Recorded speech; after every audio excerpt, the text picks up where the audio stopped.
Kalau ini infak ini akan diberikan kepada siapa? Yang utama. Katanya Nabi, katanya Allah, lil fuqara, untuk orang-orang fakir.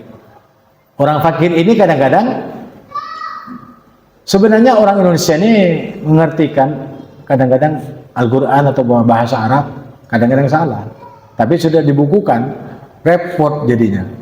Ya, kalau menurut kamu bagaimana? Fakir, miskin, mana yang paling parah? Nah kan fakir kan tempat sudah menghunjam, sudah mati. Orang Indonesia tapi fakir miskin, mana yang paling parah? Fakir. Ya.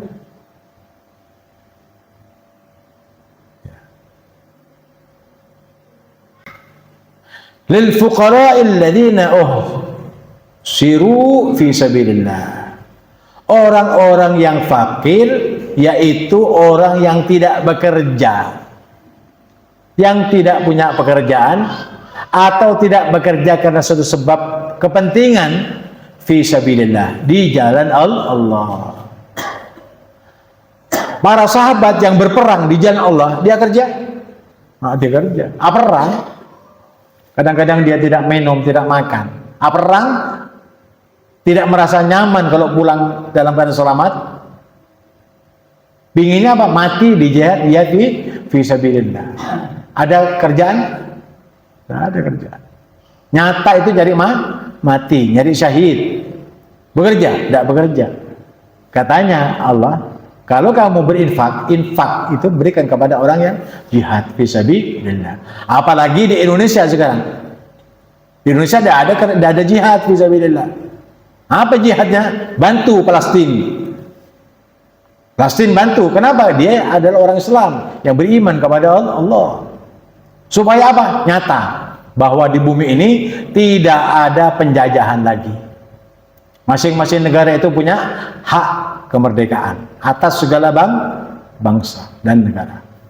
Tidak boleh ada intimidasi antara satu negara yang kuat menindas yang lemah. Hapus semuanya itu. Dengan apa? Bersatu. Kalau orang Islam bersatu untuk memerdekakan Palestina, bisa tidak? Bisa. Ya ini sebabnya. Mereka bersatu, tegakkan, ya, jihad. Erdogan itu, Masya Allah, Erdogan itu yang memaksakan Palestina itu merdeka. Mengajak siapa? Kaum muslimin seluruh dunia. Dia sepakat jadikan Palestina itu merdeka. Sekarang Israel tidak macam-macam sekarang. Karena sudah dinyatakan oleh negara-negara adidaya Islam, ya, untuk apa? Menjadikan Palestina itu merdeka. Alhamdulillah. Nah itu seperti itu.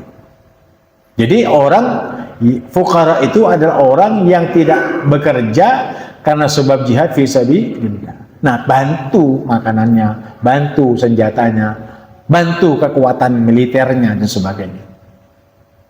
La yastati'una darban fil ardi. Tidak mampu untuk bekerja di bumi atau menjadi nafkah di bumi. Kenapa? Tidak mampu, karena perang. Ya enggak? Yahsabuhumul jahilu aghniya'a minat ta'affuf. Orang-orang yang jahil tapi dia kaya, menyangka bahwa mereka bekerja untuk kaya raya. Setelah kaya supaya tidak minta-minta. Orang kaya yang seperti ini, kaya untuk dirinya sendiri, kaya untuk keluarganya sendiri, itu adalah orang yang hina, orang yang jahil. Salah kaprah di dalam mencari harta. Mencari harta untuk kaya raya, berfoya-foya, dan ingin mati masuk surga. Itu orang yang apa? Dirojong sama Allah Subhanahu wa Ta'ala. Jadi kalau bekerja misalnya untuk tidak minta, itu bagus. Tapi kalau kaya tapi tidak niatnya untuk tidak minta kepada orang lain karena sebab ingin tidak memberi kepada mereka yang miskin, itu lain. Jadi dia kaya minat ta'affuf untuk apa? Afif. Artinya enggan meminta. Enggan meminta, dia mencari harta supaya kaya, supaya wah, tapi tidak mau memberi. Ta'rifuhum bisimahum. Mereka mengenal, kamu mengenal mereka Muhammad. Bisimahum, dengan tanda-tanda mereka. La yas'aluna nas ilhafa. Ya. Dia tidak meminta kepada manusia dengan cara mendesak. Jadi kalau kau minta, jangan mendesak. Ya, meminta apapun saja, misalkan dia perang, jihad, fisabilillah, jangan mendesak. Lihat orang. Kalau dia tidak mampu untuk membantu, ya sudah. Tapi kalau kuat, dipaksa, ada masalah. Ya, tetapi paksaan itu tidak boleh. Dan orang yang artinya mendesak itu beri. Jika kamu beri, berarti kamu itu peduli dengan manusia. Kalau sudah peduli manusia, katanya Allah, kamu tuh peduli kepada apa? Hambaku, maka aku lebih peduli kepadamu, aku malu kepadamu. Bukan Allah tidak mau memberi kepada mereka, mereka kaya semuanya sehingga tidak ada yang miskin. Kalau mereka kaya semuanya, tidak merasakan nikmat jadi orang kaya karena tidak ada yang bekerja dan menjadi supirnya untuk membawa dia kemana saja. Orang kaya tak punya supir, orang kaya tak punya pembantu rumah tangga untuk rakora, posang, ya enggak? Ajulan TV ke kantor TV, ya. Adik saya suruh ajulan TV, berapa? Posang tak posang? Orang miskin, kepin dari si kaya. Alah, kau ke siapa, Bib? Siapa sama aja ada, Bib? Ya. Nah, oleh karena itu adanya kekayaan, adanya kemiskinan itu hendaknya pertanda bahwa keseimbangan daripada pembagian rezeki dari Allah SWT itu harus dicukupi sebagai dasar hukum-hukum agama. Kalau tidak ada orang kaya, tidak ada infak. Allah kata anjurkan infak. Ya. Siapa yang menerima infakmu? Tidak. Kalau tidak ada orang miskin, kepada siapa dia memberi? Bingung. Di Saudi, ya, di Qatar, di Oman, dia itu, yang kaya-kaya orang Arab, itu kalau sudah korban, mau kemana? Buang kemana? Ya, mau berinfak, mau bersedekah, mau zakat, dibuang kemana? Tidak ada. Yang bekerja di sana itu ada untungnya. Nih, budak kamu nih, robu aja budakkah ke pembantu-pembantu di sana. Akhirnya pembantunya kaya raya. Pembantu-pembantu yang ada di Saudi itu kan kaya-kaya. Kenapa? Majikannya bingung mau kasih sama siapa kalau tidak kepada pembantunya.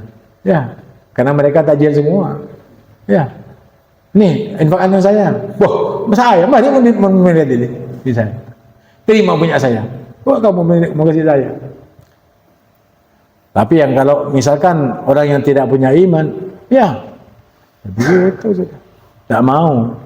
Tidak mau kaya, tidak mau berinfak, tidak mau memberi karena sebab dia tidak mau meminta.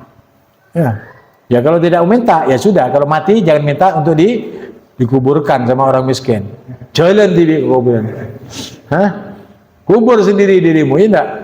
Karena kamu tidak pernah meminta, ya sekarang jangan minta tolong kepada tetangga, jangan minta tolong kepada manusia untuk menguburkan dirimu ketika kamu mati.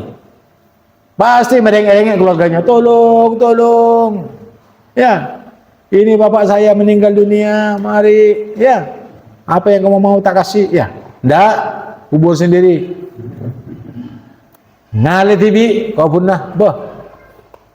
Ya, orang necis, orang pekantoran sungai, soro gali kuburan, mau? Orang banyak uangnya miliaran.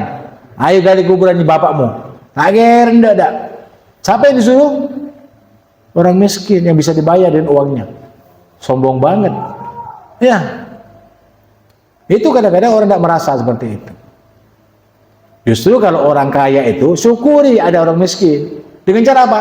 Berinfak. Bersyukur. Nih, saya kasih hadiah kamu. Karena kamu telah membantu saya. Karena kamu telah menyukseskan usaha saya. Kasih mereka itu. Jangan bakhil. Sudah Rasul, kamu kalau tidak kerja sama saya mau makan apa? Cetak katanya. Ya enggak? Kalau tidak ada orang yang menolong kita, mau kita kaya. Itu kadang-kadang orang kaya itu sombong. Sombongnya seperti itu. Kalau ditinggal dia bingung sendiri. So-soannya enggak. Padahal dirinya waktu lahir dia tidak bawa sebenang pun dari perut ibunya. Timbul kaya sok-sokan. Ya, kalau dia mati, nanti dikalungkan semua harta bendanya itu dikalungkan dari api neraka, besi dari api neraka. Itu kekayaan mereka yang tidak diinfakkan di jalan Allah. Oleh karena itu berinfaklah, karena ini adalah nasihat dari Allah. Habib hanya menyampaikan saja. Wa ma tunfiqu min khairin fa innallaha bihi alim. Dan apa saja harta yang kamu infakkan, ya, dari berupa kebaikan itu, fa innallaha bihi alim, maka sungguhnya atau ketahuilah bahwa sesungguhnya infak yang kamu keluarkan itu Allah mengetahuinya, karena Allah maha mengetahui. Nah, ini alim, lain dia khabir tadi. Kalau khabir bin alim, maha mengetahui, ala kesempitnya bahasa Arab itu, ya enggak? Nah itu, jadi Habib kan mengerti bahasa itu sampai ngerti ya, sampai ngerti benar, bukan pengertian. Coba misalnya khabir maha mengetahui, alim maha mengetahui. Bijak sempitnya bahasa Arab itu diartikan dalam bahasa Indonesia. Sedangkan Indonesia banyak pengertian. Jadi makanya Habib tidak mengambil khabir ini maha mengenal, alim ini maha mengetahui. Mudah-mudahan Allah SWT mengetahui semua kepada kita, dan bahkan Allah itu dekat dengan kita. Bukan hanya mengetahui tapi dekat. Dekatnya Allah SWT lebih dekat daripada urat nadi kita. Mudah-mudahan semua amal perbuatan kita dibimbing oleh Allah SWT ke jalan yang bisa mencapai ridhanya dan mencapai syafaatnya bagi Nabi Muhammad SAW. Al-Quran mudah-mudahan jadi petunjuk bagi kita ketika kita hidup di dunia dan kita mati dengan husnul khatimah bi barakati habibina wa syafiina wa lana Muhammad. Al-Fatihah.